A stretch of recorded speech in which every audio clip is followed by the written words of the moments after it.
Graça e paz, igreja. Vamos estar abrindo lá no livro de Apocalipse, capítulo 3.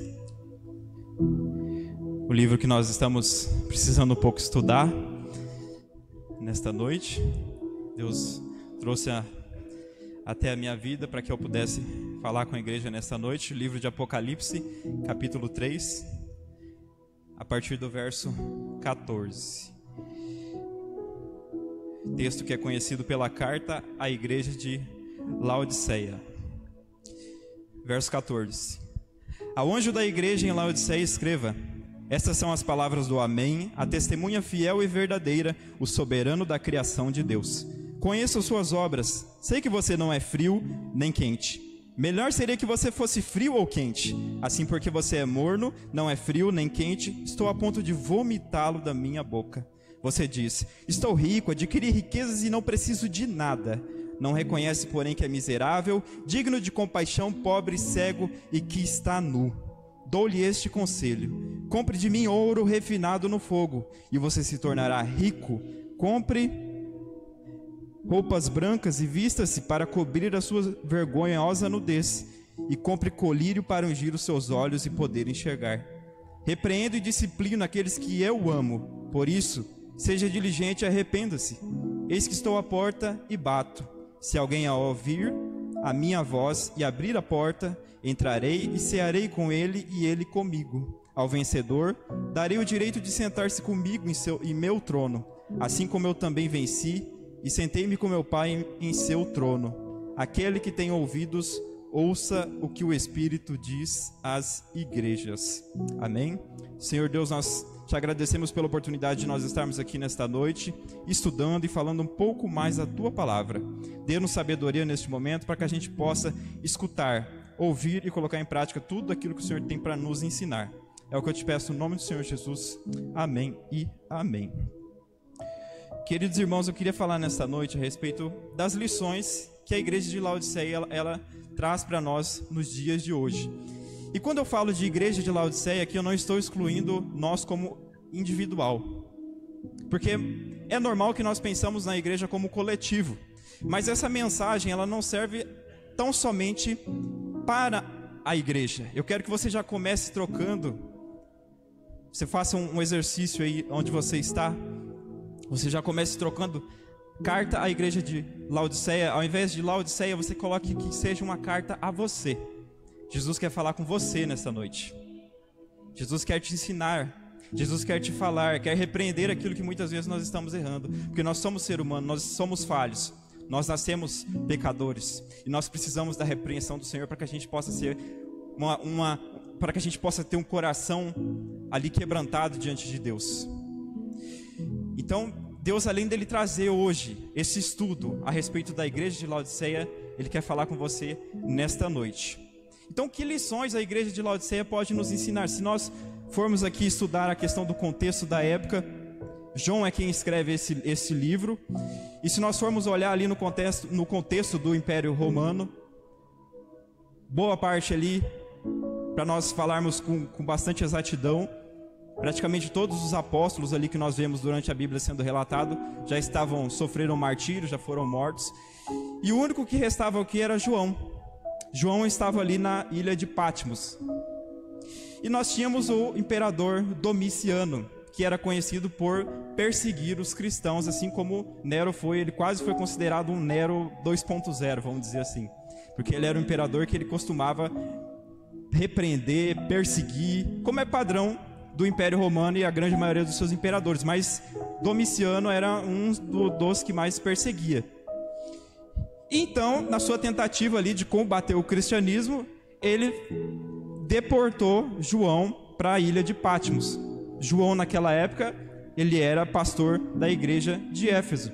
E na tentativa ali do maligno, porque esse imperador ele era usado por um maligno para tentar combater a igreja do Senhor, ele deportou João na tentativa ali de acabar com a igreja. E justamente naquele momento as pessoas acreditavam realmente que era o fim da igreja.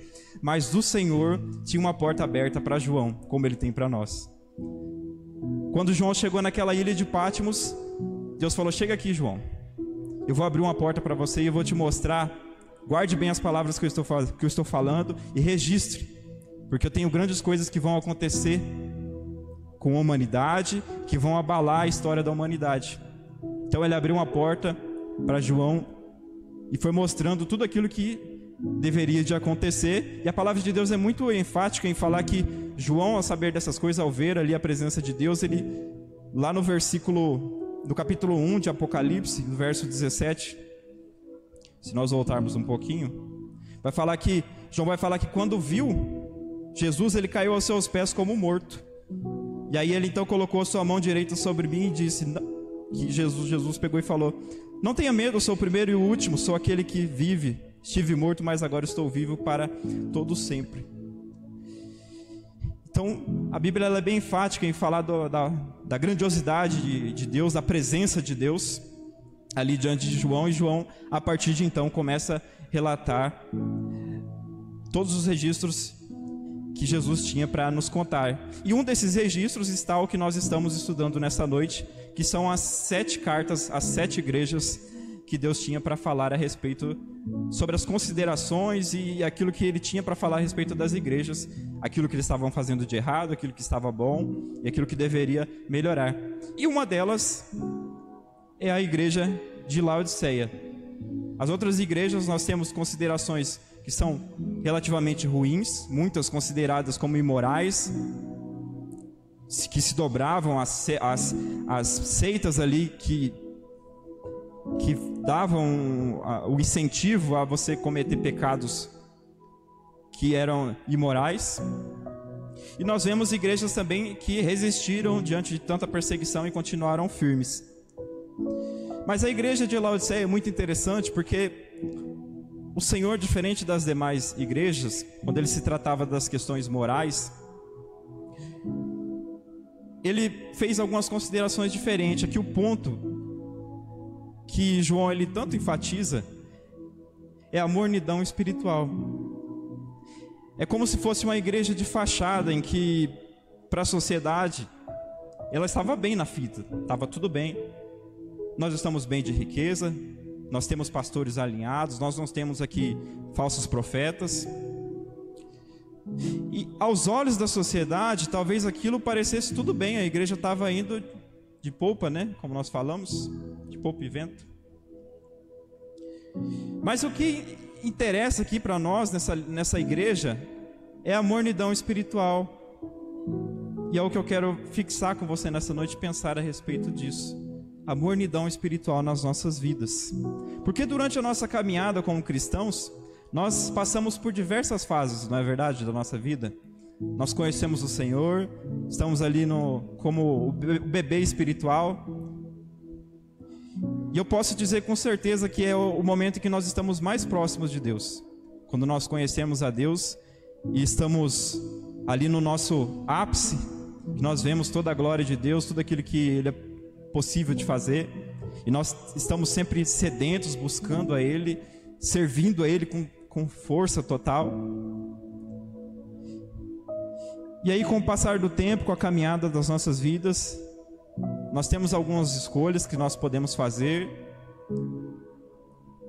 Muitas vão nos levar a nos forjar a pessoas melhores, outras escolhas podem nos fazer se tornar cristãos frios. Mas o importante é que a gente, em alguns momentos, deixa de ser dependente de Deus. E nós deixamos de viver uma maturidade espiritual vinda de Deus que Ele tinha para nós. A gente começa a se perder diante do plano que Deus tinha. E por que eu estou dizendo isso? Porque a igreja de Laodiceia estava no mesmo caminho. E por isso que a carta de hoje, ela fala conosco. Porque a igreja de Laodiceia, ela representa nós. A igreja nada mais é do que um conjunto de membros, um conjunto de pessoas. Então há momentos em que nós passamos a ser orgulhosos. Nós achamos que estamos no controle das coisas, que nós podemos fazer tudo o que podemos, que nós temos, principalmente em questões financeiras. Aqui a igreja de Laodiceia é um exemplo disso. Uma igreja que era caracterizada, se nós formos olhar a região geográfica, era uma igreja que estava ali num polo de extrema riqueza. Eles produziam tanto a questão textil, de roupas, produziam roupas caríssimas, tinha uma indústria muito forte de colírio para óleos, para tratar dos óleos. E era conhecida pela sua riqueza, era uma igreja rica que conseguiu se reconstruir, foi destruída, conseguiu se reconstruir sem o dinheiro do Império Romano, conseguiu se reconstruir ali. E era um centro comercial próspero. E por causa disso, em um determinado período, começou a pensar que era menos dependente de Deus e era suficiente para resolver todos os problemas que eles tinham. E foi aí que o problema começou. Não é da mesma forma nas nossas vidas? Muitas das vezes a nossa vida começa a se resolver, começa as coisas a ficar bem, e aí a gente de repente começa a pensar que a gente não precisa mais buscar a Deus com tanta exatidão como a gente buscava antes. Que com o nosso conhecimento agora eu sou capaz de resolver os problemas. Agora eu não preciso mais buscar a Deus.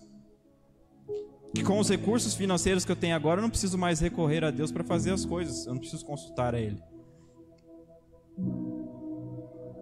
É a mesma coisa nas nossas vidas. E isso leva a um caminho triste, que é o caminho da igreja de Laodiceia. Uma igreja cega e orgulhosa. Engraçado, né? Porque é uma igreja que era uma das pioneiras ali na indústria do colírio, mas uma igreja cega espiritualmente. Ela era rica aos olhos da sociedade, mas pobre aos olhos do Senhor. Ela era uma grande produtora de roupas, mas era nu diante do Senhor. E da mesma forma é conosco. Os atributos que o Senhor vê em nós não são os atributos que a sociedade vê em nós. E no final de tudo, quando as nossas histórias forem fechadas por Deus e nós nos encontrarmos com Ele, o que vai interessar é o que Deus veio em nós, as obras que nós fizemos para Deus e nós termos aceitado o Senhor como nosso Salvador. Não é o que a sociedade vê em nós, não é a minha profissão, não é quanto eu ganho, não é o carro que eu tenho, não é a casa que eu tenho, não é a roupa de marca que eu uso. É o que o Senhor pensa a respeito de nós. Uma citação muito interessante do pastor Warren Wiersbe, eu gosto muito desse pastor porque ele traz ali uma linhagem muito cristocêntrica da Bíblia, pastor batista, muito famoso. Ele pergunta assim, por que os recém-convertidos eles criam tanto problemas para a igreja? Isso foi uma pergunta que um jovem pastor fez para ele. E aí ele respondeu, eles não criam os problemas, respondi, apenas os revelam.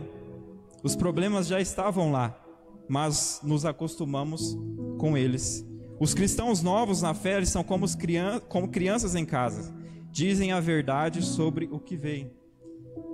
Então muitas das vezes nós, crentes que somos mais velhos, nós ficamos cegos, nós não enxergamos os problemas que estão ali ao redor da igreja e da nossa vida também.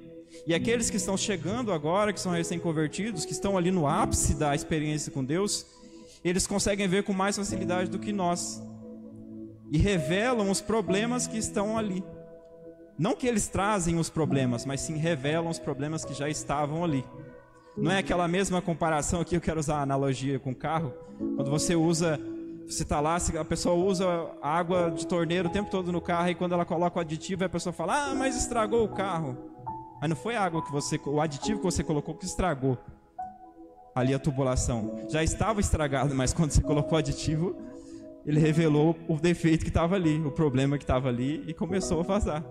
É da mesma forma nas nossas vidas. O problema está ali, mas quando eu tomo uma atitude diferente, que parte em direção ao Senhor, Ele revela aquele problema e eu vou ver que ele sempre estava ali, mas eu não tomava nenhuma atitude para resolver. Da mesma forma era com a igreja de Laodiceia também. Eram problemas que estavam ali, mas os cristãos já estavam tão acostumados. Mas eu sou frequentador da igreja, eu vou todas as semanas na igreja, eu faço parte da IBD, faço tudo. Não preciso me preocupar com nada não. Tá tudo certo aqui, a igreja tá bem, tá indo bem financeiramente, os membros participam e tá tudo certo. E vida que segue. E aí, prosseguindo no texto aqui de Apocalipse que nós começamos lendo, Jesus começa com uma baita apresentação. E é um padrão isso aqui nas cartas da igreja, às igrejas, que Jesus ele sempre fazia uma apresentação antes para falar quem ele era, da grandiosidade de Jesus. E aí ele faz uma breve apresentação no versículo 14 do texto, a igreja de Laodiceia. Essas são as palavras do Amém, a testemunha fiel e verdadeira, o soberano da criação de Deus. Primeira parte, ele faz uma apresentação. Aqui Jesus basicamente está falando que ele é a autoridade. Jesus é a autoridade. Ele é a autoridade na vida da igreja e na sua vida. Jesus é o único que tem autoridade e ele é a testemunha fiel para dizer aquilo que é certo ou errado na sua vida. Como ele fez aqui com a igreja de Laodiceia. Ele é o único capaz de apontar os problemas na sua vida e de apontar as soluções para a sua vida. Ele é o único que tem a autoridade para fazer isso. Nós temos os pastores, nós temos os membros, mas ele é o único que pode determinar alguma coisa sobre a sua vida. Então Jesus ele faz uma breve apresentação.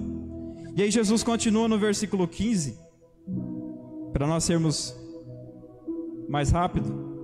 Jesus vai falar que ele conhece as suas obras. Sei que você não é frio e nem quente. Melhor que seria que você fosse frio ou quente. Jesus ele sabe em sua onipotência, onisciência, tudo que nós fazemos. Ele sabe aquilo que você pensa de bom ou ruim. Ele sabe quem você é. Ele sabe o que você ainda vai fazer. Ele sabe que ele pode transformar a sua história. Ele sabe que ele pode solucionar o problema que você tem hoje. O Senhor Jesus é o único que tem a autoridade, que sabe o que tem para a sua vida. Ou seja, o Senhor está dizendo aqui: vocês podem ser bonitos externamente, vocês podem estar bem socialmente, vocês podem ter a melhor indústria da sociedade, mas eu estou de olho no que está acontecendo aqui dentro, e eu estou vendo essa mornidão espiritual. O Senhor está te falando nessa noite. Talvez você esteja passando um problema, algo que você não acredita talvez que possa ser resolvido, mas Ele está vendo esse problema. Ele está fazendo um convite para que você possa permitir que Ele entre, como o texto fala, e Ele possa ceiar com você, e Ele possa te contar a atitude que você precisa tomar para que as coisas possam andar para frente. Então o Senhor Jesus, Ele sabe tudo que você tem passado e tudo que você tem que fazer.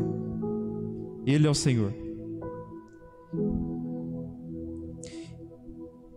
E então, partindo um pouco, um pouco mais à frente, Jesus vai começar a falar sobre algumas características da igreja de Laodiceia. Depois dele fazer toda essa apresentação de quem ele é, de saber tudo aquilo que a igreja de Laodiceia estava fazendo, a primeira coisa que nós conseguimos enxergar aqui nesse texto é que a igreja de Laodiceia, ela mostra uma perda do vigor, como nós começamos falando aqui, no versículo 15 e 16. Jesus vai falar primeiro que conhece as obras, como nós lemos aqui, e aí no verso 16, ele vai falar que assim porque você é morno, não é frio nem quente, eu estou a ponto de vomitá-lo da minha boca. Que declaração forte de Jesus. Talvez passe de ser despercebido isso. Talvez a gente ache que é algo tranquilo. Mas você já parou para pensar que aqui a gente pode falar que é uma náusea, a mesma coisa que uma náusea. A náusea ela é pior do que uma dor, porque independente do que você faz, se você senta, deita, levanta, aquela incomodação não passa. E é a mesma incomodação que o Senhor sente diante dos seus filhos com essa situação de mornidão espiritual. E aqui Jesus aproveita para fazer alusão à localização da época. Nós tínhamos ali alguns rios naquela localização, e aqui ele quer destacar 3 temperaturas espirituais. o morno, o frio e o quente. Jesus ele vai falar aqui no texto. O coração frio ele está se referindo às águas do rio de Colossos, que era um rio muito conhecido por ter águas mais gélidas, mais geladas.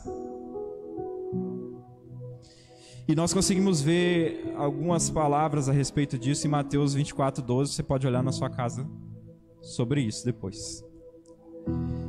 Aí Jesus vai falar sobre o coração quente, que seria um coração mais fervoroso. E aí ele faz a comparação com as águas quentes e terapêuticas de Hierápolis, que era uma cidade da época, um rio da época, que ele era característico por ter águas termais, águas quentes que eram usadas para fins terapêuticos, para tratar pessoas que estavam precisando. E por fim ele fala de um coração morno, que não é nem quente nem frio, ele está ali no meio.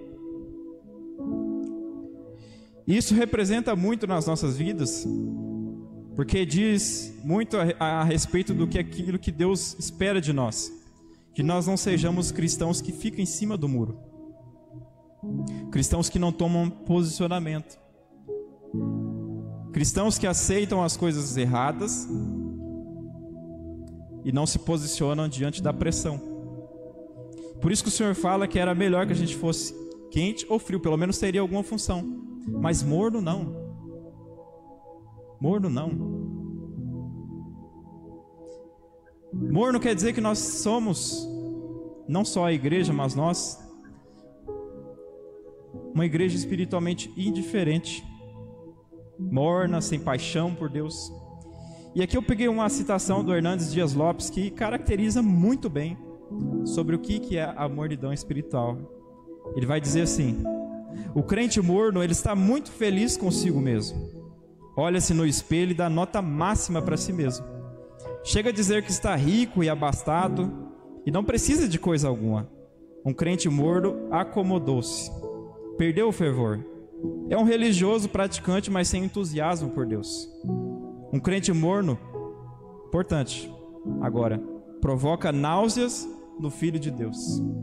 Jesus ele se incomoda com a mornidão espiritual. Jesus quer filhos fervorosos no Senhor, que Ele quer que estejamos perto dEle, participantes da sua obra. Ele quer usar os seus filhos. Ele não quer pessoas espiritualmente indiferentes, que se vai para um lado ou vai para o outro, tanto faz, eu continuo ali e não faço nada. Jesus quer pessoas não religiosas, aqui como fala, pessoas religiosas praticantes, legalistas, como era nas épocas do Evangelho de Jesus. Os fariseus da época, que faziam as coisas tudo regradinho, certinho. Não é da nossa forma algumas vezes que acontece. A gente começa a fazer as coisas tudo regradinho, bonitinho. É bom ter organização, mas é bom também saber o porquê que eu estou fazendo aquilo. Para quê? É para o Senhor? A quem eu estou adorando? E o fervor? E aonde está Jesus nisso que eu estou fazendo? Se trata de uma igreja presunçosa, narcisista, como nós falamos nos termos de hoje, que olha para si mesmo, como o Hernandes Dias Lopes diz, e dá nota máxima para ela mesma. Ela se torna o maior admirador dela mesma. Muitas das vezes nós caímos nesse viés. Nós nos tornamos admirador de nós mesmos e deixamos Cristo do lado de fora, que está batendo a porta esperando que nós abrimos a porta para Ele. Se deixa de ser o evangelho de Cristo para o evangelho do homem.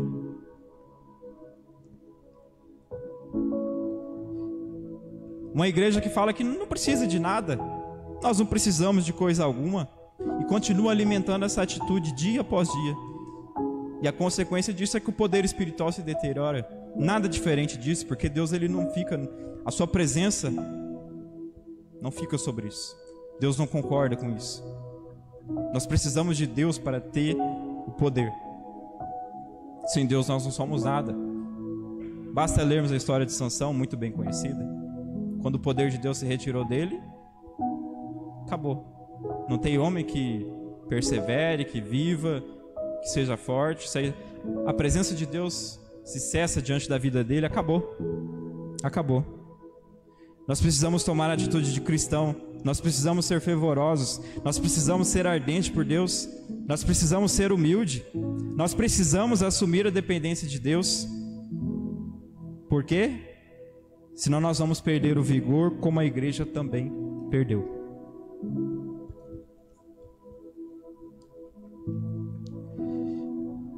E o Senhor Jesus continua, porque ele tem várias considerações a respeito desse texto. E aí ele vai nos dizer que a igreja de Laodiceia tem apresentado a perda dos valores do reino. Versículo 17. Você diz: estou rico, adquiri riquezas e não preciso de nada. Não reconhece, porém, que é miserável, digno de compaixão, pobre, cego e que está nu. Claramente uma igreja, um conjunto de pessoas que perderam o valor do reino. Que valor do reino? O valor de ter as coisas pensando em Deus. Era uma igreja que agora tinha as coisas pensando em agradar a sociedade. Um paralelo interessante, quando nós estamos aqui estudando as cartas, é bem interessante porque a igreja de Esmirna, se a gente voltar um pouco antes no texto, era uma igreja que era relativamente pobre financeiramente. E aí o Senhor Jesus, em Apocalipse 2:9, vai falar que na verdade ela era rica. Veja bem, a igreja que era pobre financeiramente era rica em Deus. O que na verdade não é nenhuma surpresa para nós, porque nós sabemos que o reino de Deus ele tem os valores do reino, eles não são os mesmos valores da sociedade.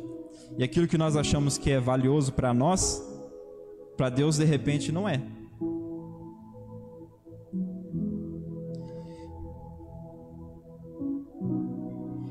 Então era uma igreja que se vangloriava da sua riqueza, como nós começamos falando aqui, quando na verdade ela era pobre. Claramente Jesus queria fazer uma contraposição aqui entre a igreja de Esmirna e a igreja de Laodiceia, porque lá a igreja era pobre financeiramente, mas era rica espiritualmente. Aqui a igreja era rica financeiramente, mas era pobre espiritualmente. Jesus está falando na sua vida hoje também da mesma forma. Se preocupe com os valores do reino. Se preocupe com aquilo que é de Deus. Se preocupe em agradar a Deus. Se preocupe em adorar a Deus com aquilo que você pode oferecer de melhor a Ele, para que Ele possa te considerar rico espiritualmente.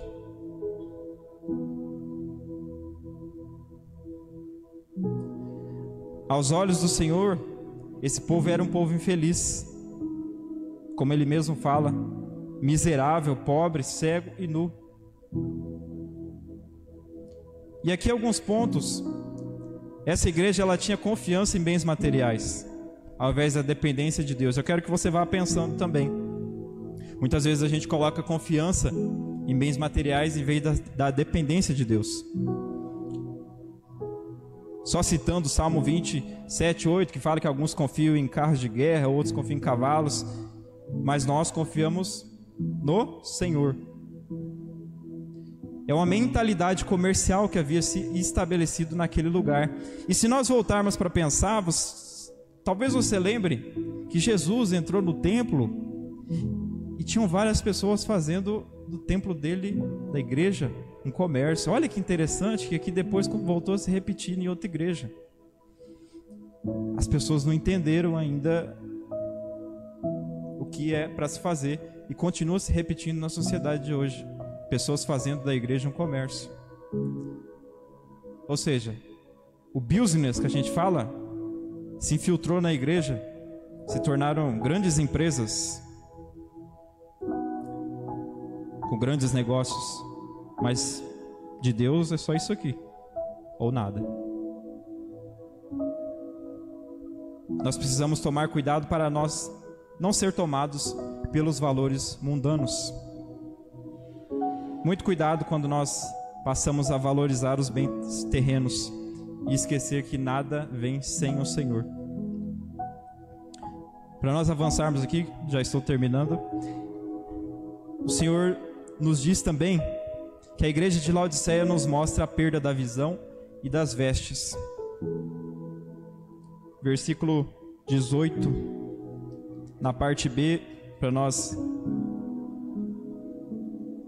sermos mais ágeis, ele vai falar que a igreja deveria comprar dele as vestes brancas, comprar ouro refinado, e que era uma igreja cega. Então eram cristãos que estavam cegos para a realidade. E por incrível que pareça, ele se orgulhava de uma igreja que estava prestes a ser rejeitada pelo Senhor, porque essa carta é um aviso, basicamente, antes dos planos que o Senhor tem para fazer. Se tornaram mornos em sua preocupação com o mundo perdido e se orgulhavam do seu próprio reino construído, pensando ser o suficiente para o Senhor. Muitas das vezes nós somos assim. Nós construímos, fazendo as coisas, se preocupamos mais com as coisas terrenas, pensando ser o suficiente para o Senhor. Pensavam estar vestidos em esplendor quando na realidade estavam nus. E só um dado curioso é que a nudez que Jesus fala aqui, ela representa derrota e humilhação. Se você ir em 2 Samuel 10:4 e Isaías 21:4 vai falar sobre isso. Jesus está basicamente humilhando a igreja que se acha melhor ali naquele momento. 3 recomendações que Jesus faz para a sua vida nessa noite, não só para a igreja de Laodiceia. Compre do Senhor o ouro refinado que ele diz aqui. O que é esse ouro refinado? É a riqueza verdadeira do Senhor. Eu sou o único que tem a riqueza que você busca. Eu sou o único que pode te saciar. O Senhor é o único. Se vista das vestes brancas. Eu sou o único que pode te purificar. Eu sou o único que pode te dar justiça. Eu sou o único que pode transformar a sua vida. E o terceiro, abra os seus olhos. O colírio, compre o colírio do Senhor, para que Ele possa abrir os seus olhos, você possa ter discernimento espiritual. Ele é o único que é capaz de fazer isso. E para nós finalizarmos, a igreja de Laodiceia nos mostra a perda dos valores do reino. E por fim, a igreja de Laodiceia nos mostra que a repreensão e disciplina do Senhor é necessária. Versículo 19 e 20. O Senhor vai falar que Ele repreende e disciplina aqueles que eu amo. Por isso seja diligente, ou algumas versões falam seja zeloso, e arrependam-se. Eis que estou à porta e bato. Se alguém ouvir a minha voz e abrir a porta, entrarei e cearei com ele, e ele comigo. A repreensão do Senhor é a prova do amor de Deus. Por que Jesus está aqui pegando no seu pé nessa noite? Está pegando no pé dessa igreja de Laodiceia porque Ele ama você. A repreensão do Senhor é a prova de que Ele te ama, de que Ele tem planos melhores para você. É a prova de que você talvez esteja seguindo num caminho que Ele não deseja para ti. É a prova de que Ele sabe que a sua vida pode ser transformada. Porém, você precisa ter zelo, como a palavra de Deus aqui fala. O Senhor está chamando nós a ser zeloso pela palavra dEle, pela igreja dEle, pelas nossas vidas, pelas nossas famílias, por tudo aquilo que o Senhor nos coloca a responsabilidade. Seja zeloso com tudo que o Senhor coloca nas tuas mãos, não jogue fora a oportunidade. Seja zeloso, cuide daquilo que Deus te dá, não jogue fora aquilo que Deus te dá. E por fim, se arrependa. Não basta ser somente zeloso, mas o Senhor te convida a se arrepender também. Que nós possamos se arrepender do nosso orgulho, que nós possamos se humilhar diante do Senhor, que nós possamos buscar uma comunhão íntima com o Senhor, porque o texto está dizendo aqui que Ele está lá fora. Talvez nós estejamos adorando a Deus nas igrejas e deixando o Senhor lá fora. O Senhor está lá fora, a porta batendo. Talvez as igrejas estejam preocupadas somente com eles mesmos, e o Senhor, que é o mais importante, está lá fora. As pessoas a cada dia mais têm colocado Cristo para fora, Mas o convite é pessoal do Senhor. Ele está buscando comunhão íntima para nossas vidas. Ele está lá do lado de fora da igreja. E o convite é bem pessoal.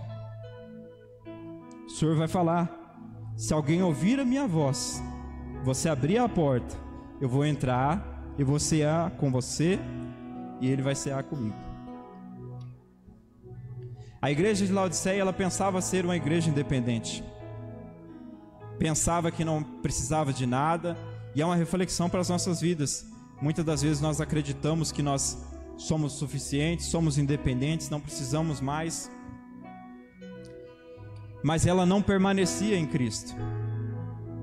Era um grupo de religiosos, não tinham falsas doutrinas, falsos mestres, faziam as coisas corretas, mas pecavam no maior requisito que Deus buscava deles, que era adoração e fervor, que era a ação da mornidão diante da adoração deles. Um povo que faltava brilho nos olhos, como nós falamos. O brilho nos olhos é importante quando nós servimos ao Senhor. Se o brilho dos olhos começa a desaparecer, aquilo que eu estou fazendo não é mais para o Senhor. Que nós possamos encher do Senhor e o brilho nos olhos possa se reestabelecer nos nossos olhos, nas nossas vidas. Para nós finalizarmos, 4 reflexões para que você possa levar para sua casa. Eu já quero encerrar. Precisamos reconhecer nossa total dependência de Cristo. A autossuficiência é um perigo espiritual. Assim como Laodiceia, igrejas hoje podem ser prósperas externamente, mas carecer de profundidade espiritual. E aqui não é só a igreja não, tá? É nós também. Como igreja, como pessoas, nós somos chamados a ser íntimos de Deus e com posições definidas, nunca mornos. Não seja morno. Nós precisamos reconhecer a nossa verdadeira condição, que nos permite receber a cura espiritual e arrependimento oferecido por Cristo. E por fim, Jesus ainda bate a porta das nossas vidas. Será que nós estamos dispostos a abrir e permitir que Ele reine em nosso coração? E aqui quero encerrar com o último versículo desse texto. Olha o que o Senhor tem preparado para você. Ao vencedor darei o direito de sentar-se comigo em meu trono, assim como eu também venci e sentei-me com meu Pai em seu trono. Aquele que tem ouvido, ouça o que o Espírito diz à igreja. Aquele que vai ceiar com o Senhor é aquele que se assenta no secreto com o Senhor hoje. Vai poder se sentar no secreto e também no publicamente com o Senhor. O Senhor vai honrar aqueles que honram hoje Ele, aqueles que não são morno espiritual, aqueles que querem servir o Senhor em verdade e em espírito. Amém? Vamos estar orando. Você vai cantar?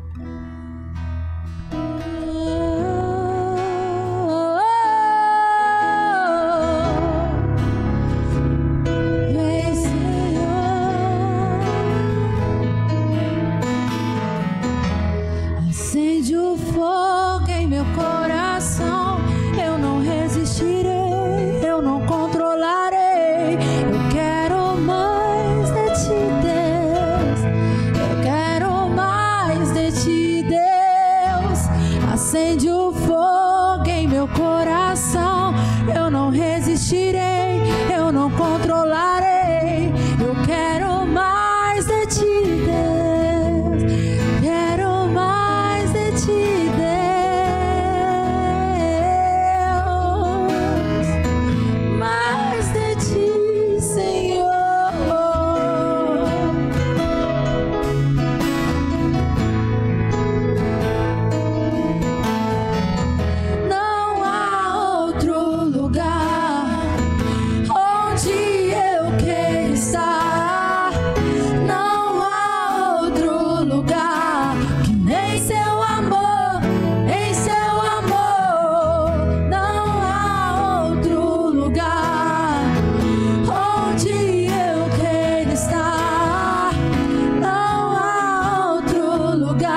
ó Pai, pela oportunidade que o Senhor nos dá nesta noite, ó Deus.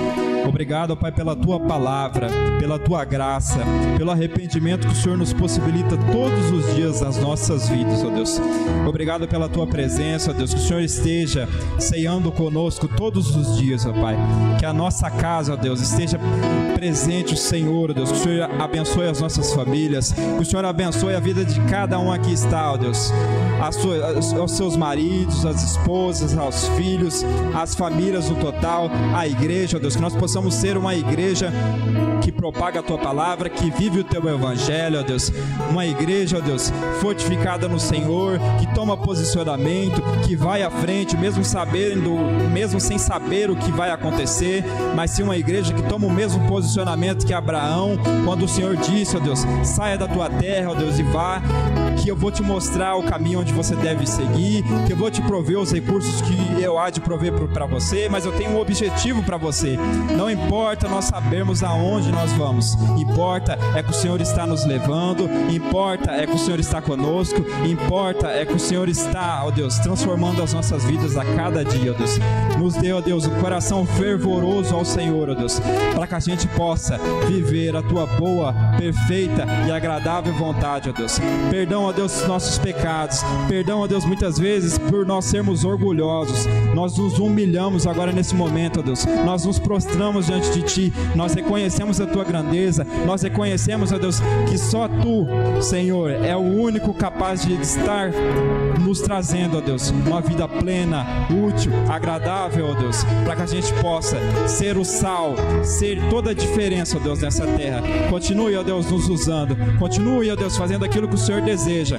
Nós consagramos, ó Deus, como nós já consagramos antes, este ano, que possa ser um ano abençoado, que pessoas possam ser abençoadas, que famílias possam ser abençoadas, ó Deus, que pessoas possam ser curadas, que nós possamos ser usados, ó Deus, para levar o Teu evangelho, seja aqui, seja em outra cidade, seja em outro país, ó Deus, que nós possamos ser uma igreja não morna, mas ativa, mais fervorosa, mas que vai fazer a diferença, ó Deus, que vai curar, que vai estar sendo utilizada como o braço do Senhor, ó Deus, como as mãos do Senhor, ó Deus, como operante do Senhor, ó Deus. É o que nós te pedimos, ó Deus. Te agradecemos pela noite que o Senhor nos dá. Te agradecemos, ó Deus, pela construção, ó Deus. Te agradecemos por aquela igreja que está sendo construída, Deus, pelos recursos, por cada pessoa também que faz parte aqui dessa igreja e que ainda há de participar desse ministério, Deus. É o que nós te pedimos, ó Deus, e já te agradecemos. Cuide, ó Deus, de cada família que está, cada pessoa que aqui está, cada família, ó Deus, que possa estar sendo protegida pelo Senhor e que possa estar na Tua presença, ó Deus. É o que nós te pedimos no nome do Senhor Jesus, ó Pai. Amém e amém, meu Deus.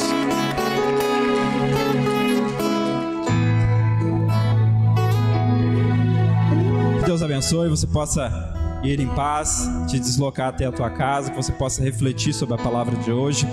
Não venha ser morno, venha ser fervoroso, venha servir a Deus com gratidão, com humildade, sempre se prostrando ao Senhor, oferecendo o melhor que tem. Nós deixamos o convite também para o culto da família às 7h30 no domingo. Você venha participar com a sua família, convidar também os amigos ou os outros familiares, você possa se sentir à vontade para participar da obra do Senhor. Que Deus abençoe, você possa ir em paz. Nós nos vemos no domingo. Amém? Que Deus abençoe.